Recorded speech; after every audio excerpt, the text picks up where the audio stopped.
Hello, my name is Giselle Zendejas. I'm a student physical therapist assistant from CBD College. My patient is a 43-year-old dentist who ruptured his left Achilles tendon during a weekend tennis match, and his name is Jamal. And to answer question one of the exercises that I would do for Jamal, since he's in the maximum protection phase, because he at the 2-week post-operative visit, he got his cast taken off, and the maximum protection phase lasts typically from 2 to 6 weeks after post-op. So the first exercise that I would do would be active range of motion hip flexion. And the reason for that is because you want to keep the muscles that are proximal and distal to the injured site active to keep them moving. So I would first just start with active range of motion hip flexion. I would do 3 sets of 10 repetitions. If I wanted to regress the exercise, I would do active assistive range of motion hip flexion in supine. Or if I wanted to progress the exercise, I could possibly do seated or standing active range of motion hip flexion. Okay, all right, so essentially the way that I would teach this exercise is I would tell the patient, all right, so your first exercise is going to be hip flexion. You're just going to lift your hip up in the air, and I'm going to demonstrate it to you first, and then after I'm done demonstrating, we're going to do it together, okay? So essentially, you're going to be laying down as you are, all right? And then with your left hip, all you're going to do is keep your legs straight, and you're just going to lift your hip, and then you're going to lift it back down. Okay? All right? Yes.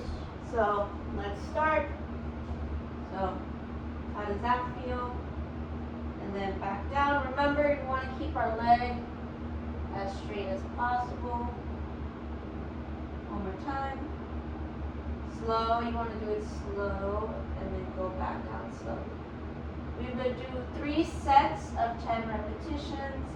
And if that was too hard, we would do active assisted range of motion. So then I would put a towel and assist you. But if this is too easy, we would do it in a seated position or standing.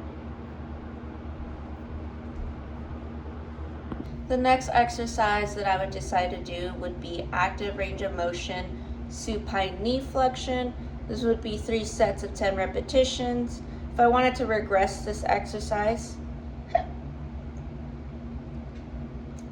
I would do active assisted range of motion supine knee flexion, or if I wanted to make this exercise difficult, then I would do standing knee flexion. All right, so now we're gonna do what's called active range of motion knee flexion. So we're still gonna be in the same position, and essentially what we're gonna do is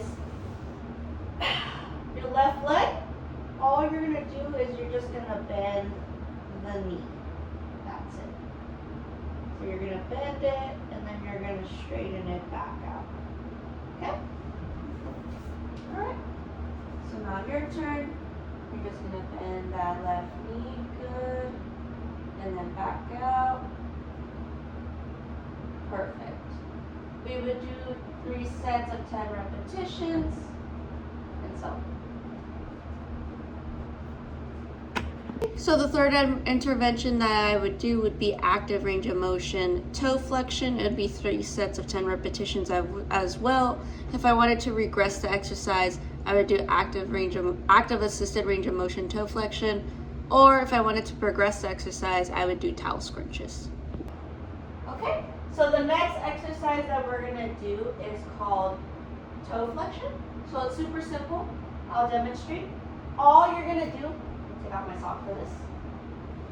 Okay, so all you're gonna do is you're gonna stay in that position. You lay down, and all you're gonna do is just flex your toes. You're just scrunching your toes. Hold for 2 seconds. 3, 2, 1, then back up. Okay. Okay. So let me see. So you're just gonna scrunch your toes. 1, 2, 3. Relax. Perfect. Do that one more time. Hold 3 seconds. 1, 2, 3. Perfect. We would do 3 sets of 10 repetitions for this, okay?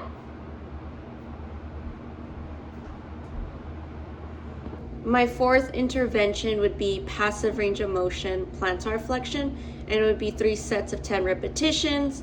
And then if this exercise is too difficult or I just need to regress it, then I would move it in a smaller range of motion of plantar flexion.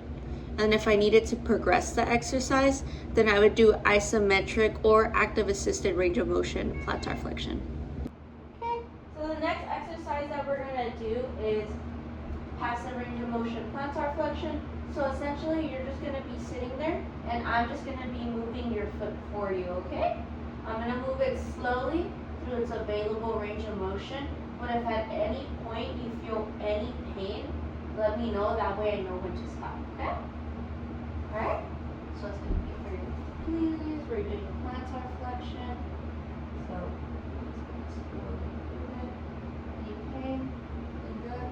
We're fine. Okay. And then back to neutral.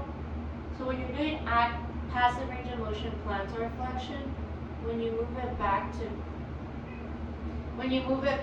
neutral, you want to make sure that you dorsiflex it back to neutral. You don't want to go beyond 0 degrees, as it's contraindicated for Achilles rupture. Feeling good? Yeah, it feels good. Okay. Alright, and then we would do 3 sets of 10 repetitions. Lastly, my last exercise that I would introduce would basically just be a weight shifting exercises using either crutches or parallel bars with partial weight bearing status. To regress this exercise, I would just move it to active assisted range of motion, hip flexion, and supine. And if I wanted to progress this exercise, I would do weight shifting exercises using crutches or parallel bars with partial weight bearing status, but with the eyes closed to make it more difficult. All right. So essentially, this is gonna be our last exercise, and all we're really gonna do is we're gonna practice weight shifting.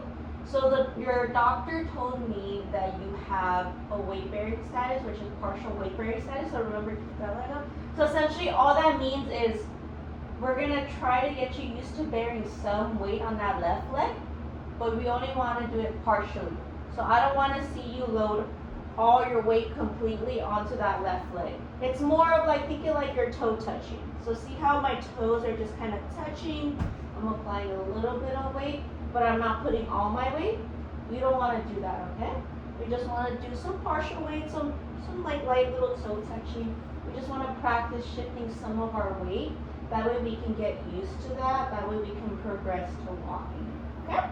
So we're gonna have your crutches, perfect. And then we're gonna start with the light toe touch with your left leg, or just gently toe touching at first. Okay. Okay, it's gonna be your left leg. Can you switch? Yeah, so it's your left leg. Okay. Okay, so you're gonna be gently toe touching first. Perfect, okay. Remember, we want partial, not a lot, a little bit of weight. And we just kind of want to practice shifting a little bit of our weight, okay? Okay, and you're not putting all your weight on that, right? No. Okay, perfect. Okay, do a little bit, 5 seconds, 5, 4, 3, 2, 1, go back to the other way, and then a little bit of partial weight bearing. And remember not to put your full weight, okay? Okay. Good. Some precautions that I would include for my patient would be emphasizing that partial weight bearing status. For the first 1 to 2 weeks post-op, during the first 2 to 6 weeks, in the maximum protection phase, I would also emphasize to my patient not to go to dorsiflexion beyond neutral. And then also I would include no resisted plantar flexion as well in the maximum protection phase. And then another precaution that I would include is if we were to do eversion or inversion exercises, I would emphasize to do these in plantar flexion and not dorsiflexion. And then to answer question 3, other interventions or additional strategies that I would be including in order to prepare Jamal to go back to playing tennis would be notifying me gait training. So essentially I would teach the patient about their weight bearing status, and we would commence with gait training. So that means I would help them manage, like, you know, shifting some weight onto that leg, some toe touching. I would teach them the 3-point gait pattern, since they're gonna be using more than likely crutches or a walker. So that would be important, teaching them how to go up and down the stairs. Another additional interventional strategy that I would include would be bend mobility, because the patient is gonna, you know, be like fresh from the surgical repair. So more than likely, I teach them the log roll technique to protect the surgical operated area. So the way I would do this is I would tell them to bend when they're in supine on the bend their non-operated leg. The surgical leg stays extended. Patient then bridges with like the non-operated leg.